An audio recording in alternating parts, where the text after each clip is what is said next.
Today on the We Invested podcast, we have Chris Pistorius, and he is the founder of KickStart Dental Marketing. Chris, how are you doing today? Great. Thanks for having me. I appreciate it.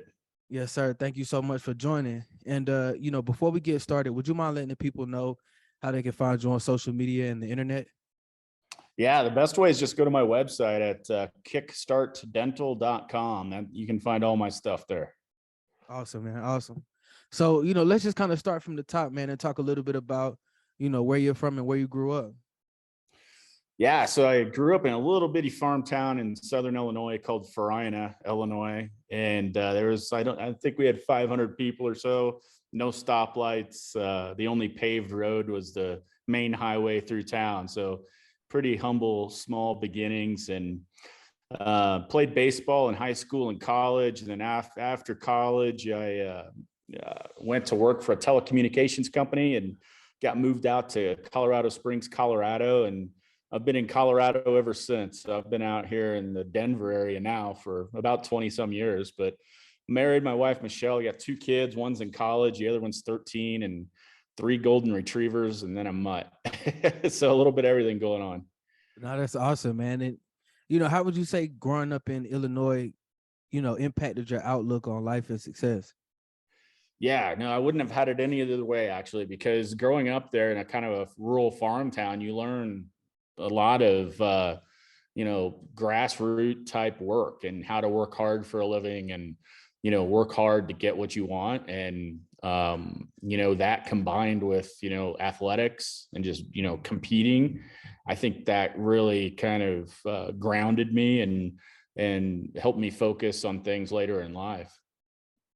Yeah, man. I mean, and what would you say are some lessons that you still have today from playing collegiate sports?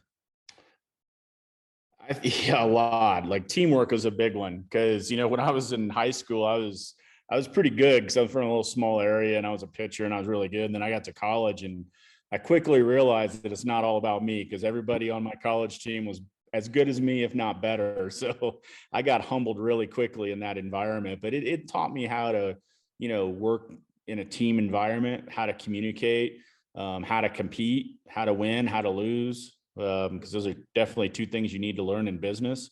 The camaraderie and just, having fun. It taught me so much. Yeah, man. And I think, that's one of the most important lessons that I learned from playing sports growing up is just being able to lose or to take rejection, man. Cause Yeah. it's something that happens often in life, like, being rejected or not getting what you want right at the moment. But it's important to understand how to persevere through those obstacles and just keep pushing forward, Yeah, I'll tell you, one of my first jobs when I was still in college was I was a telemarketer. And I'm old, but back in the day, we were like selling long distance online, or not online. There wasn't even online, but we sell long distance over the phone. So we'd call people in the evenings, like this time of night, when they're eating dinner and trying to sell them stuff over the phone. And you want to talk about learning to handle rejection. That's definitely one of the ways to do it as well. Man, how rough was that experience? I can imagine it. You weren't met with a lot of,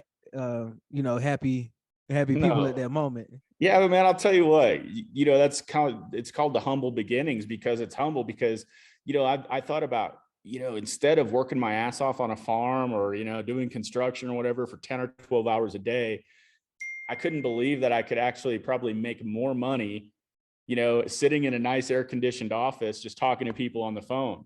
So for me, it was like, if I could do this well, I don't have to work, for half the money and work a lot harder. So for me, it was a good thing. So, but yeah, you got to learn, I tell salespeople this all the time, because today's salespeople, they get rejected and turned and they, kind of gets in their mind. And I'm like, you can't focus on, the 98 people that said no today. You have to focus on the 2 people that said yes.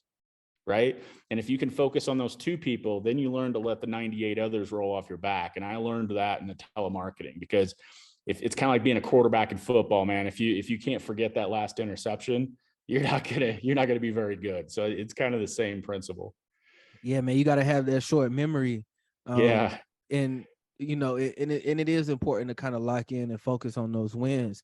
But I mean, I think you said something important, that early on you realized hey, I can make money by sitting in the office versus, working on the farm or doing construction.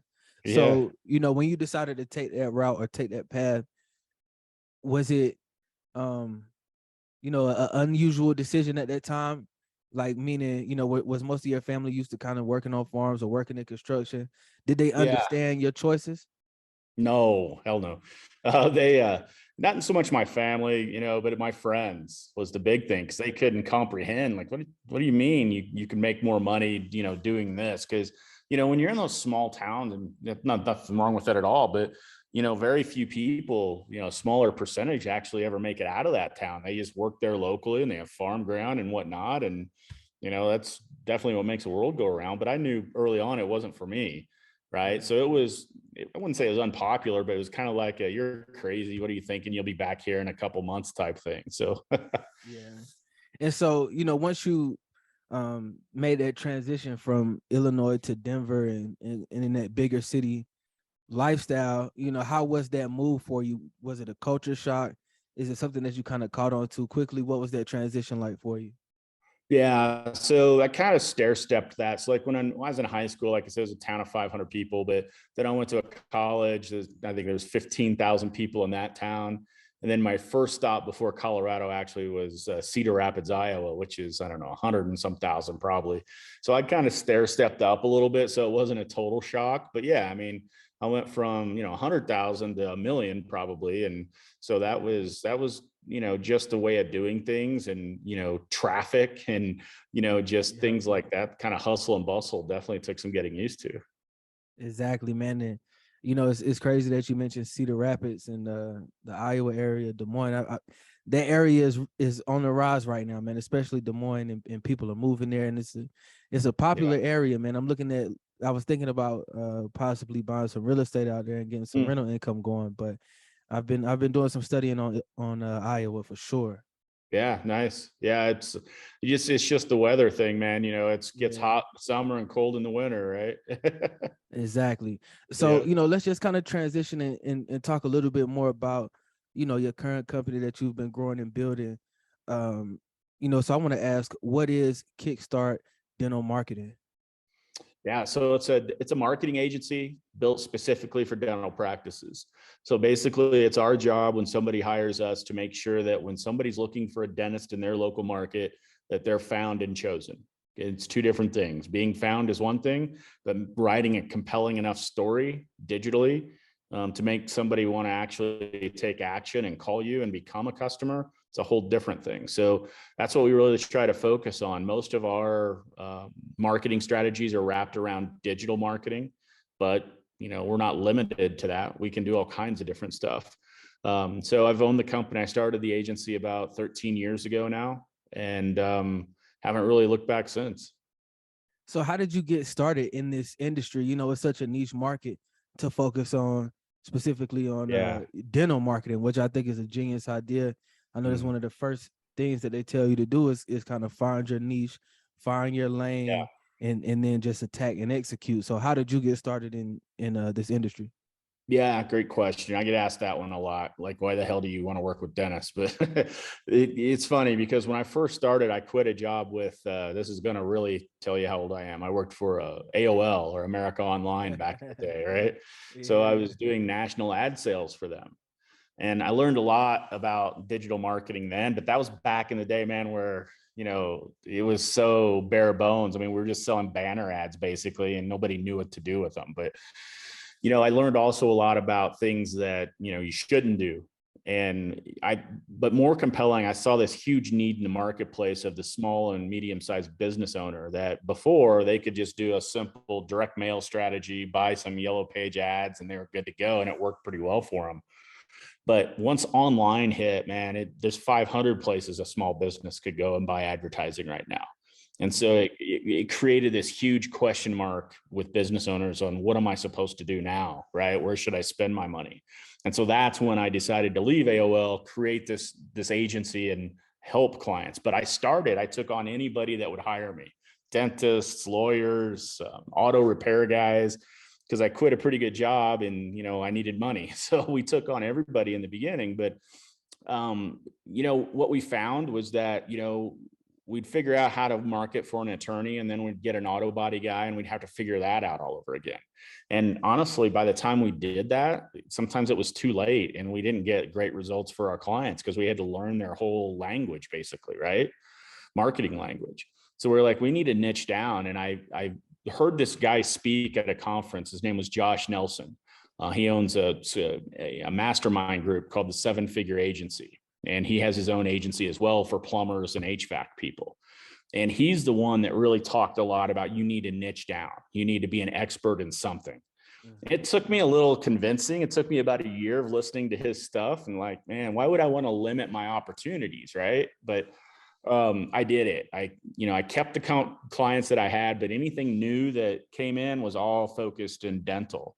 And we chose dental because at the time we had 5 or 6 dentists, and we were doing well for them, and they always paid their bills, which is great. And they're pretty easy to work with. So we decided, let's get into dentistry, even though dentistry is probably one of the most competitive markets because everybody wants to sell the dentists, right? So we really knew that we had to have our sales game and our offerings good. But, that's how I got into it. That's how I started to niche down. It was really from a mentor from that 7-Figure Agency group, and, a member of his. So it's been great. It's like the older I get and the longer I stay in business and trying to grow my business and my podcast and the online brand, the more I see the importance of marketing, and that, you really can't survive without it. I know most businesses, when they get started, well, I know for me especially, I was like, how important is the marketing piece?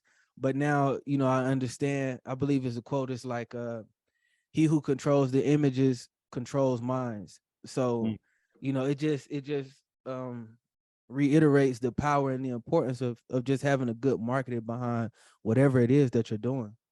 Yeah, without question. I totally agree with that.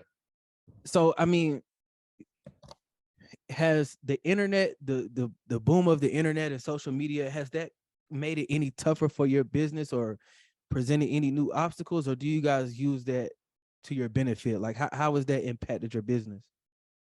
Yeah, so it's just something that you've got to stay on top of. And what I mean by that is that it's always changing. Digital marketing is very volatile. What worked last month may not work this month, right? And so you've got to have somebody that could stay on top of it and understand new things that are happening and new strategies that are coming in place and really get ahead of them. Like TikTok's big right now for us. We're really trying to get out in front of that, because what we're seeing is that, back in the day with Facebook, it was really all kids that were using that in the beginning. And then slowly over time, the user age went up, and now it's mostly like 40-year-olds, right? Are using Facebook. Well, TikTok is doing the same thing, but it's doing it much more rapidly. It's like making a hockey stick. And so the average user age is really going up almost every month now. So we're testing things. And so it's things like that make things more complex for us, because we can't just start spending our clients' money on stuff that's not going to convert for them. So it's just important to stay on top of it, new trends, and just try to forecast out what we need to get involved in.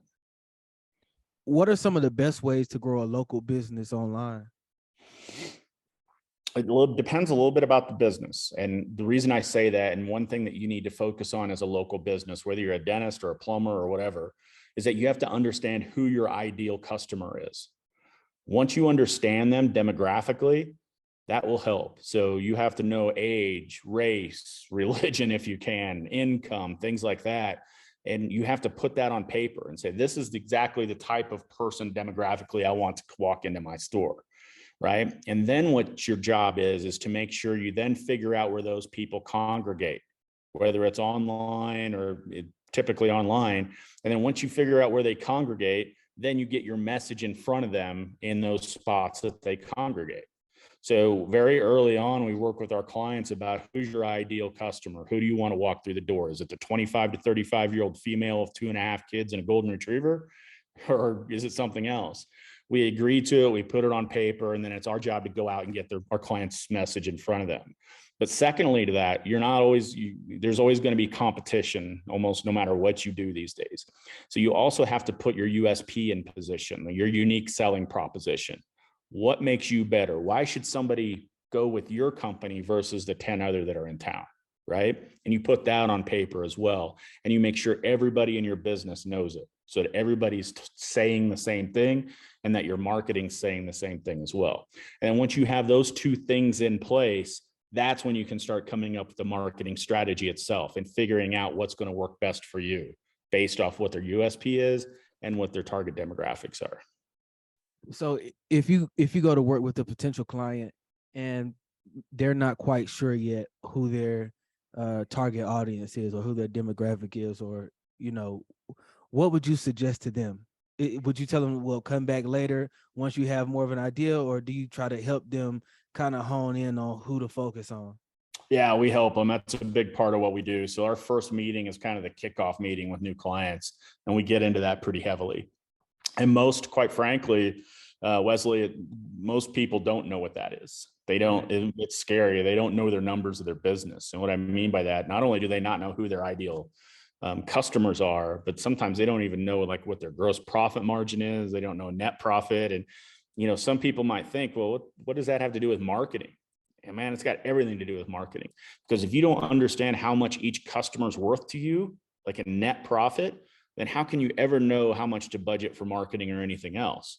So we get into those types of, I mean, we go pretty deep. We're not just like a, you know, we don't want to be like a gold, bronze, silver marketing package. Here you go for $59 a month. We want our marketing to actually get results for our clients. And the only way to do that that I know of is take the time and put all that stuff into place first. What tips can you give local businesses to increase their visibility online? The number one is probably a section of Google, and it's called, it used to be called Google My Business up to about a month or so ago. And they've changed the name now to Google Business Places, I think it is now. But it's like if you do a search with a geo modifier, like the city or state or zip code, a little section in Google will pop up with a map and like 3 or 4 listings next to it. That's the section I'm talking about. And everybody gets it's a free profile. Every business should have one. I mean, if you don't have one, you can easily go and create one. And just optimize the heck out of that. Like fill everything out that you can. And there's a lot there: business description, photos, you know, the title of your business, hours of operation, all kinds of stuff. Go in and fill all that stuff out to the max. Now there's tricks and tips on how to optimize it further, but my number one goal for you would be to fill that out first. That will help your visibility online just by doing that.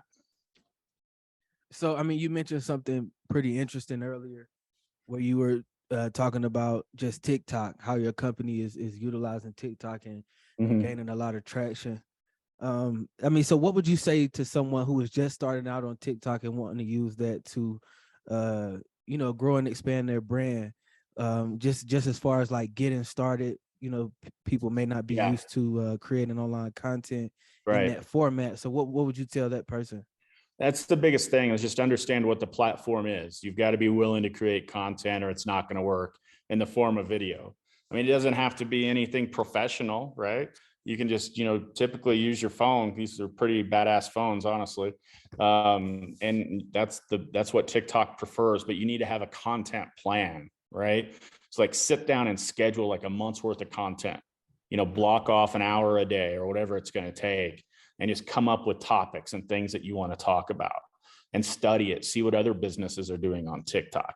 I mean, if you're going to do TikTok, you're going to do TikTok, which means that you've got to be a part of the community. You got to watch other people's videos, see ads that pop up and how they do things. Go join community groups. Like I'm part of that mastermind group. They've got those for TikTok ads, and just learn as much as you possibly can. Or go out and hire an agency like mine to do it for you. But you know, I know there's a lot of companies that aren't in a position to want to do that. They want to figure it out themselves, and there's nothing wrong with that. So, but you got to plan, you got to learn, and then you got to commit to it. You can't just part-time do it, or it's not going to work for you. You've got to really stay with it and do it, you know, almost every day. What are the KPIs or the key performance indicators that matter the most to you? What is your company focusing on? It's all about bottom line revenue. That's what nothing else matters. Everything else is just a part of the strategy of getting to the bottom line number, right? So marketing should be returning your investment by $3, $5, $7 to every dollar you spend in it. Marketing shouldn't be considered like an electrical bill or a hard cost. It should be making you money if you're doing it right. So the only thing that can matter in marketing is it increasing your bottom line? So that's the biggest KPI. Now, there's other KPIs we have that lead to that, like, how many clicks does an ad get, right? How many people saw the ad? Where do you rank on Google for this keyword, that keyword? How many social media views did you get? That's all great. But at the end of the day, if it's not driving new customers, it doesn't matter. Yeah, man. And that's something I struggle with personally. With my business is staying consistent with my marketing budget. Whether it's doing it monthly, I'm kind of hit or miss when it comes to promoting and putting money behind it. So what do you suggest for your clients? Is this a monthly thing? You were mentioning like understanding your budget and your profit and revenue. Is this a monthly thing that you encourage your clients to invest in?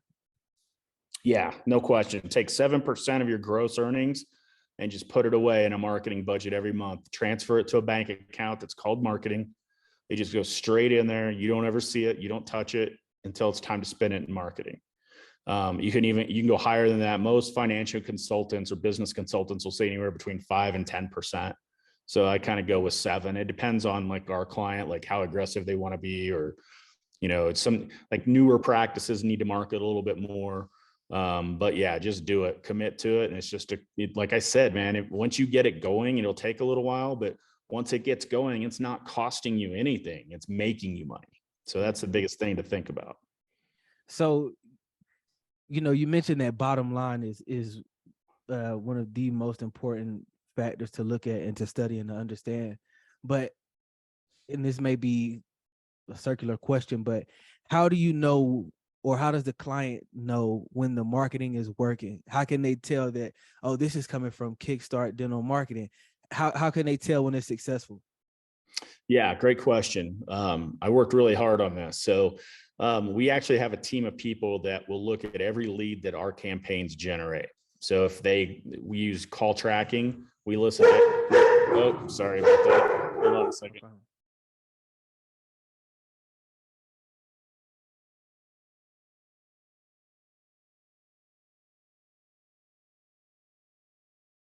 You gotta love working from home. Sorry about that.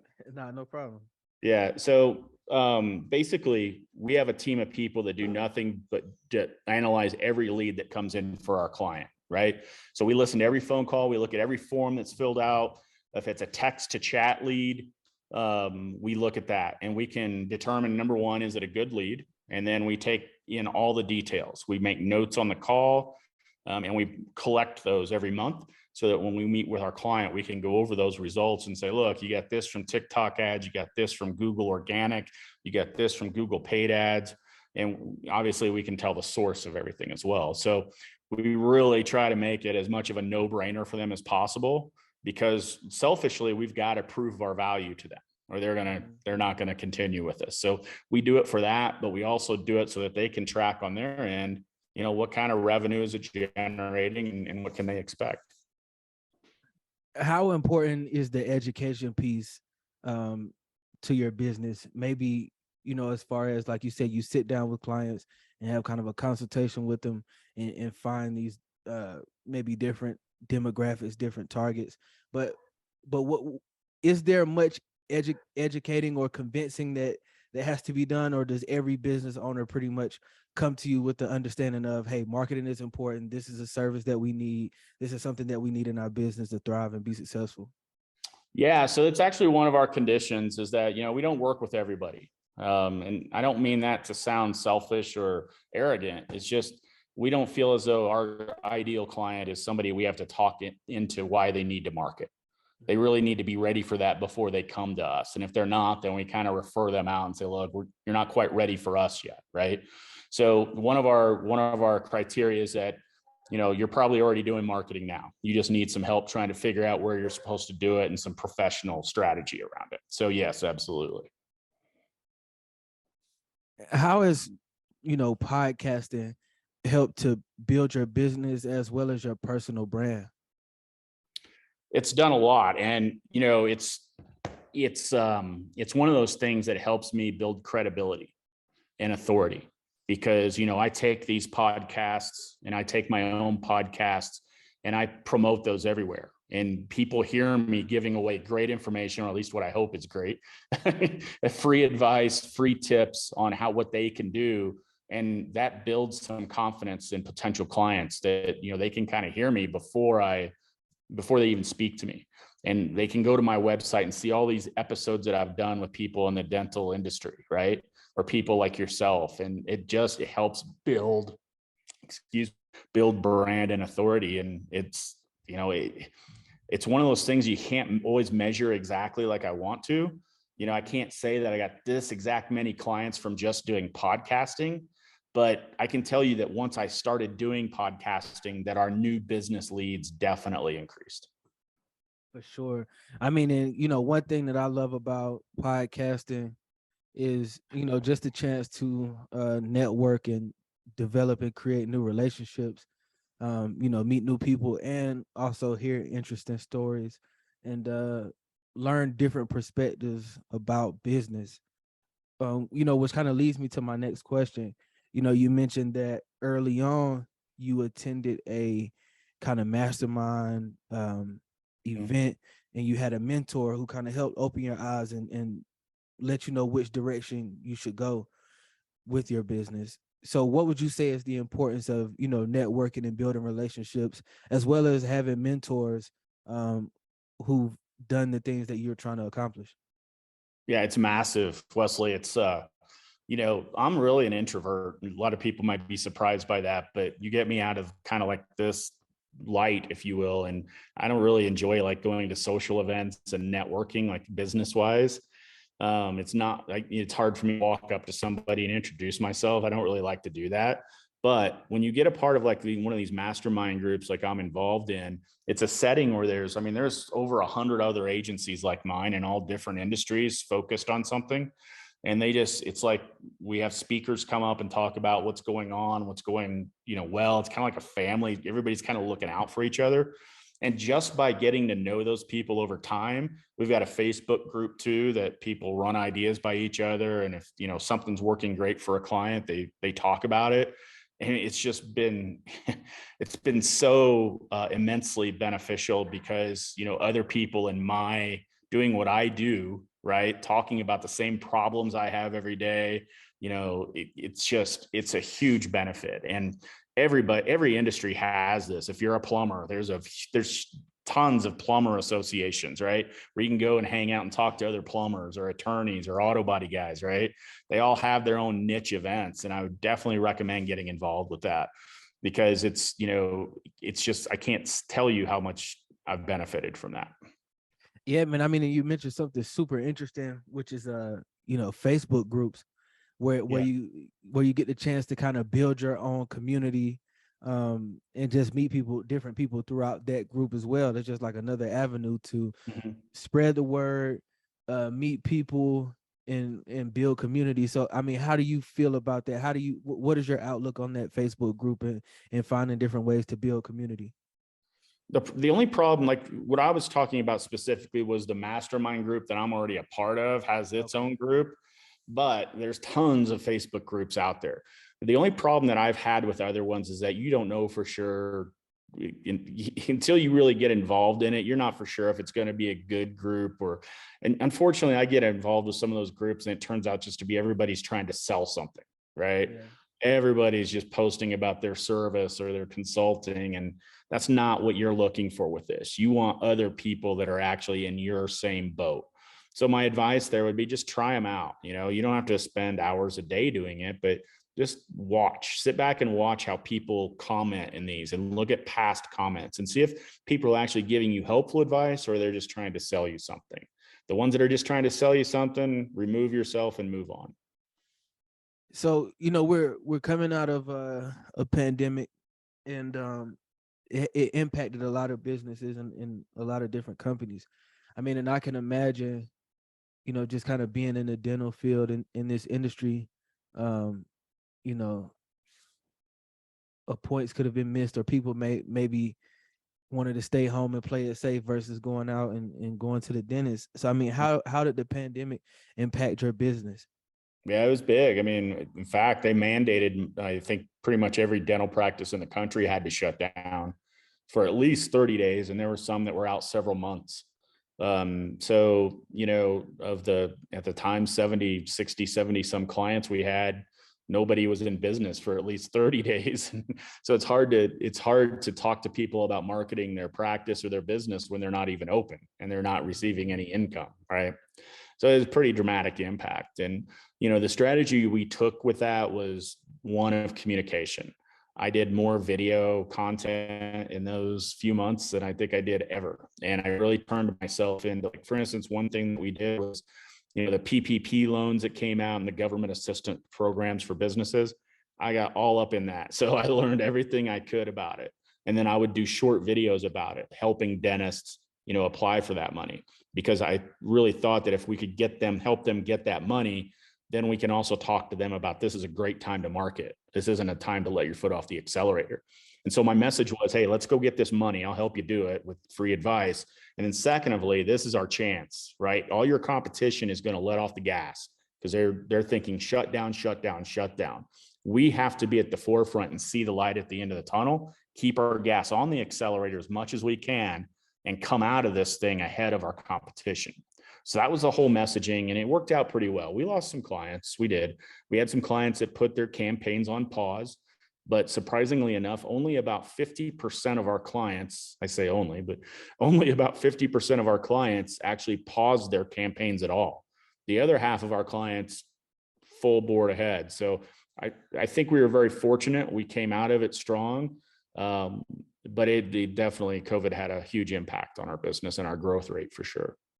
Man, I think I think that is the true embodiment of entrepreneurship, what you just mentioned. Like, the world shut down. The average person Really. could have just said, I'm not doing anything. I'm giving up, or I'm taking a break. But you took the time to, like, educate yourself on something new, something that could benefit your clients.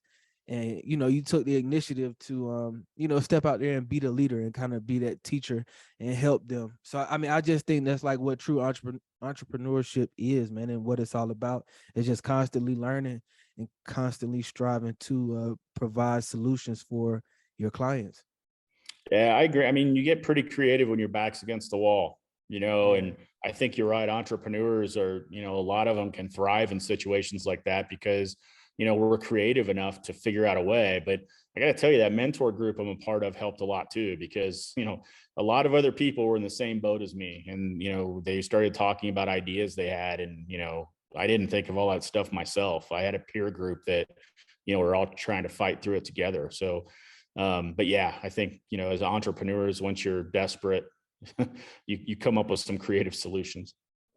So, I mean, you've mentioned that you worked at AOL for a while, but what I want to ask is, how did you focus on building your business IQ and building your business acumen?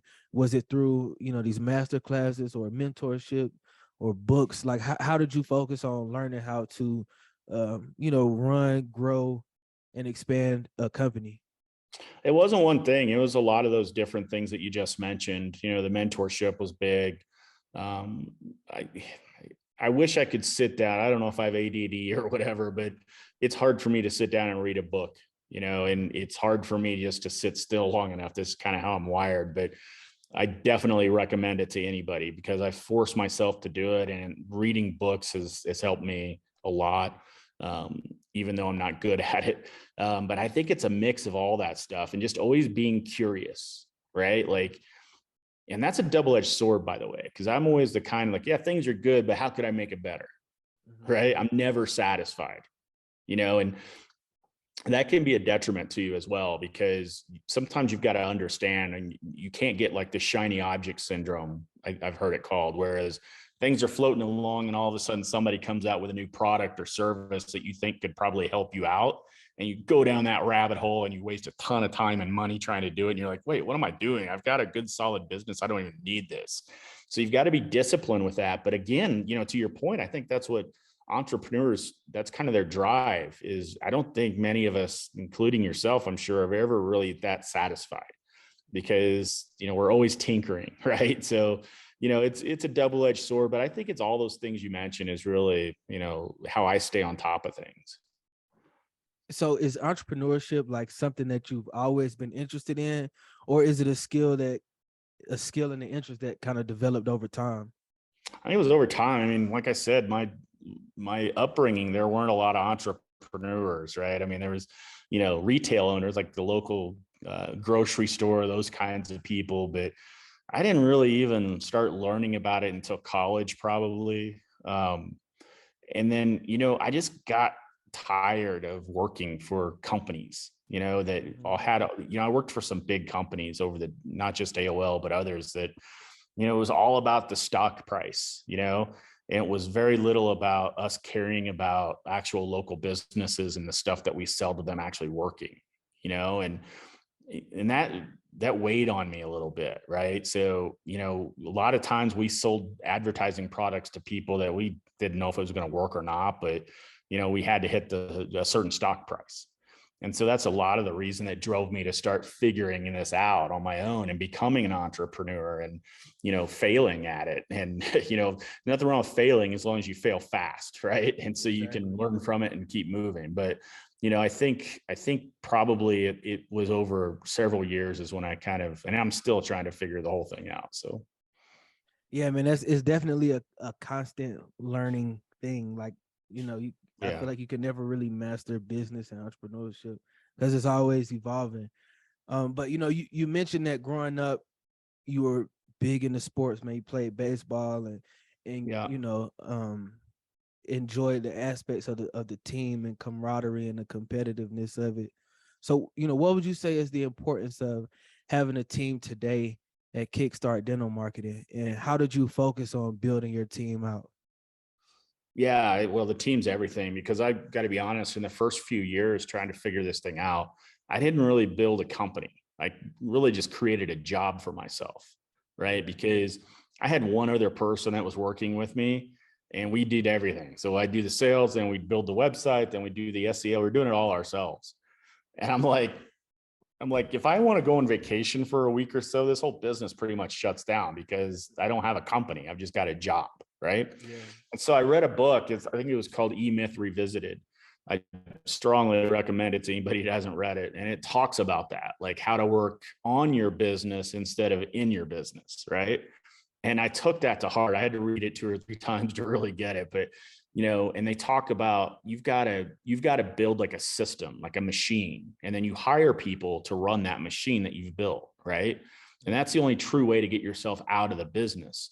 And so that as soon as I figured that out and I started hiring people to run this thing and grow, hire somebody, grow, hire somebody, that's when I felt like I actually had a company. Right. But if you don't have that team, you don't really have much of anything. So, how I did it and, may work for other people is that I wrote down a list of everything that I was doing right on a daily basis. And then I put in order the things that I hated to do the most and put them at the top of the list. For me, it was like HR and it was like payroll and it was like, I'm not very good with like management. So those were all very high on my list. And so I started hiring. Those are the positions that I would fill first, right? The things that I weren't really good at. So that's how I did it. Now, I'm not saying you just go out there and hire a bunch of people, right? You got to make sure you've got the revenue to do that. But, it's always hire slow, fire fast for me, right? Because you don't want to overdo it. You want to make sure you have revenue coming in, but you've got to make sure you've got the right people in place. Because if you don't, that's going to put a cog in your machine and it's not going to run well. So you've got to hire the right kind of people too. But the team is everything. If you don't have that, if you don't have a team you can rely on, my opinion, you don't really have a company or a business. You have a job. Was it ever difficult for you to kind of turn over the reins to certain tasks or, just kind of giving up a little bit of that control? Was that ever difficult for you? It still is, man. I got to be honest. It was, I guess I'm kind of a control freak a little bit because it's been really hard over the years to, like, hey, well, you're now in charge of account management. Don't lose my clients, right? But it's hard to stay out of it. But because it's your baby, and you can never hire somebody, that doesn't have ownership in the company to really love it and care for it as much as you will, right? You just know that going into it. Okay. But you've got to let go of that stuff. And there's been many of cases where I'm like, oh my gosh, this person's doing this way better than I could have. And that's a great feeling, right? So I still have trouble with it today. And we've got 12 employees, I think. But you've got to empower them, let them do their thing and run with it. You just got to hope that you're hiring the right people and you're training them well. How do you personally focus on business development and growing your company and finding new clients? Yeah. It's, we're fortunate enough right now that we've been doing it for so long. We get a lot of inbound inquiries. So we get a lot of people reaching out to us, and it took me a long time to get us to that point. But once you can get your business to where people are inquiring into you, it changes everything. And it makes it so much easier because it changes the conversation. You're not necessarily trying to sell them. It turns, I talk to every one of our new clients. I'm the first person that they talk to, right? Because I've always been into sales. And I talk to them a lot about, we're exclusive. We only work with one practice in each market. We only take on a certain number of new clients every year. We're small. We will fail for sure. But if we do, we're going to fail fast. And they love to hear things like that. Right. But it's hard to do that if you're just cold calling and saying, hey, I'm Chris and we're small and, we're going to fail. It doesn't work as well when you do that. Trust me. But to get to that point, man, I wish I had some cool funnel I could share with everybody and say, hey, do this. But honestly, the way I did it is I just did the Mark Cuban approach where I started knocking in doors.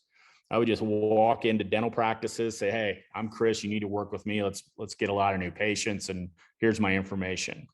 And then when I wasn't doing it, I'd hire somebody just physically to walk into dental practices and introduce themselves, leave some information, but leave there with the contact person so that I could then follow up with my automated marketing, right? And so it was very grassroots. It was very kind of, direct is how I started it. And then once, I got a few clients in, I took on my first few clients and gave a pretty big discount. So in turn, I would have them then give me a review, a video review and a review on Google, and I could build those up and then I could use those for others and it just kind of snowballed, right? So that's really how I started it. And now we've got a big enough name where we get a lot of inbound inquiries. But as I say that, I see the economy turning a little sideways for us probably pretty soon. Nobody knows how bad that's going to be or if it's even going to be, right? But I'm doing some things to prepare us for that. And one of those things is to do more outbound marketing, make sure that our name's out there because I think things will slow down a little bit. I think it's pretty cool, the thought and the idea of compounding interest. So it's the more you do something, the more things are attracted to you. So it's the more podcast interviews I do, the more guests that want to be on the podcast.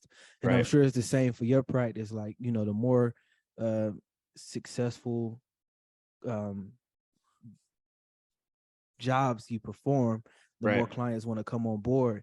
And I'm sure they also really appreciate the part where you mentioned this is exclusive. So a lot of clients like that exclusivity, just having that kind of rare thing, working with the only person in the market who's working with this client. So I think that's a really good approach, as well as just going in, saying, hello, my name is Chris, leaving your contact information, but also getting someone else, getting the business's contact information. That's a great piece of advice right there. Yeah, it's because you can do so much with that data. They go right in my database and they may not be ready to buy then, but in a month they might be able to, or in a year, right? And so you kind of build your pipeline that way. It's all numbers, right? Anybody that's an entrepreneur is probably good at sales, and they realize that when you start a business, maybe it's 50 calls you got to make a day, right? To get one sale for the month. Know your numbers, right? And maybe it's 100. Maybe it's 75, right? But know that it's going to take me 100 times to contact somebody to get one sale for the month, right? And then work backwards to that. And then once you get those first customers and you can use your reviews and testimonials that you're getting, then that'll compound. And then it'll be, you'll get 2 or 3 customers for every 100 calls, right? But you got to have the want to. It's going to be tiring work, and you got to have unlimited energy. Exactly. So what would you say is your favorite part about the business, Is it going out there, getting the new customers? Is it, bringing a client a success story? Yeah. Which aspect is your favorite? Honestly, it's just, we have clients that come to us that you wouldn't think this with dentistry, but to come to us just about ready to close up shop sometimes. And we're kind of like the last lifeline. And I don't like that. Honestly, I don't really, because that's a lot of pressure to put on a marketing agency, right? And sometimes we just like, you know what, this isn't a good fit for us. But when we can take on a client like that and turn it around and turn them into not only going from struggle, but to adding more practices and buying more practices and expanding, that's what it's all about, man. When you can do that, you change lives, right? Because, once you have a successful business and you build it the right way and you help clients do that, you're not just helping them make money, you're helping them have more time with their families, spending more time on vacations. It just changes their life. And, for us to be even just a small part of that, is, that's the stuff that's the, for sure, by far the favorite part of that for us. What would you say are some roadblocks or obstacles or even lessons that you learned just early on throughout your entrepreneurship journey? I think the biggest thing, I'm going to kind of reference back to the niche thing, was just trying to be everything to everybody, and I don't think there's a lot of agencies that still do it today. Don't get me wrong, but it made such a profound impact on us in a great way. It took us just from like going everywhere to being laser focused in dentistry. And it made us so much more efficient and made our marketing efforts cheaper and more efficient because we didn't have to market to everybody, just market to dentists, right? And so I think that, if I had to do it all over again, I would have started that way, right? But I didn't know better. And you just don't know what you don't know, right? But I think that was probably, the biggest impact for us. I'm not sure we'd still be in business if we hadn't done that. Yeah. So, how do you define success as a founder and as an entrepreneur? Yeah, I think that's with my employees because, one of the things I really didn't think about, when I started building a team, right after I quit just making a job for myself, when I actually built a business, was that I'm like, yeah, I'm going to hire all these people. And then, I hired a few people and I was like, oh crap, you know what? These people rely on me now, right? Their families rely on this income, right? And, it's not just a spreadsheet anymore, right? And so that kind of hit me a little bit. And so for me, I think probably what I consider success is being able to build and grow a business that others can rely on me and my company's success, meaning they can feed their families, they can go on vacations, they have an opportunity to make more money as we get bigger and do different things. For me, that's probably the biggest success. Okay, I have a two-part question for you. What does an average day look like for you, and how much time do you spend throughout a single day just kind of planning for the business and planning the direction that you want the business to go? Yeah, I don't know if I have a typical day, and that's the way I want it, right? I don't want to just know exactly what my day is going to be, even though I go to some of these seminars and they say you should block your calendar to do this a certain time. And I think some of that is definitely relative and you need to do that. Like when I was talking about having a calendar event for your content every day, you need to prepare for that. But I'm a spontaneous person and I just like to, sometimes I'll be in the middle of doing content and I'm like, oh, you know what? I think I'm gonna go get a new computer monitor and I'm gone, right? So yeah, that's probably not a good thing. But a typical day is I do my very best to stay out of the operations of the business. It doesn't work all the time, right? But I've got a great team. I've got a great director of operations who kind of runs the show. We recently hired a director of client retention who runs our account management team. So we're getting him on board but he reports directly into the director of operations. But, I still stick my nose in there and, I look at what customers, how we communicate with clients, because we have a tool that we use to see, everybody can see all client communication in one place. And there are things that I see that sometimes I don't like. So, I'll get involved then. But for me, I really try to worry about new business growth because that's what I like to do, right? Sales type stuff. And then, I try to look a year out and plan and guide the business of what I want to see, what I'm looking at there. And for right now, we're doing contingency planning based on, if this economy goes sideways, and even if it doesn't go sideways, it's always good to stress test your business and look at things operationally of where you could potentially streamline some things. What happens if I lost 20% of my clients tomorrow? What would we do? Right. And so I'm trying to look at, high level things like that, as well as, who do we need to hire in the next 30, 60, 90 days, working with the operations team to see, what's going on there. So really try to keep it high level, but, I do drop down and get involved in the weeds when I shouldn't sometimes too. And how would you like for people to remember you as well as the company that you created? That's a good one. I've thought about that before.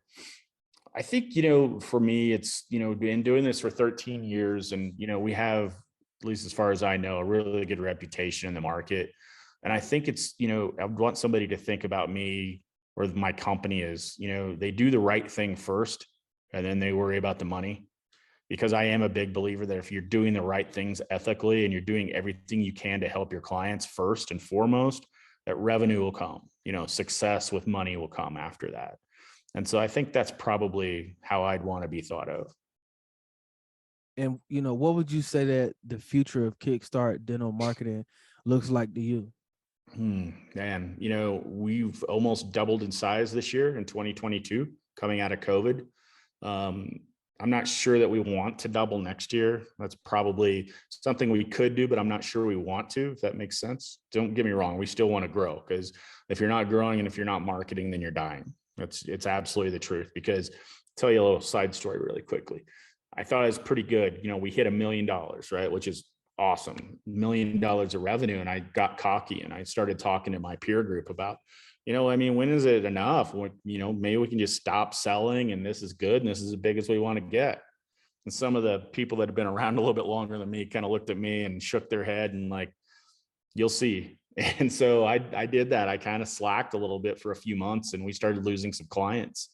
And I'm like, oh my gosh, I get it now. Not everybody's going to be with you forever for a lot of different reasons.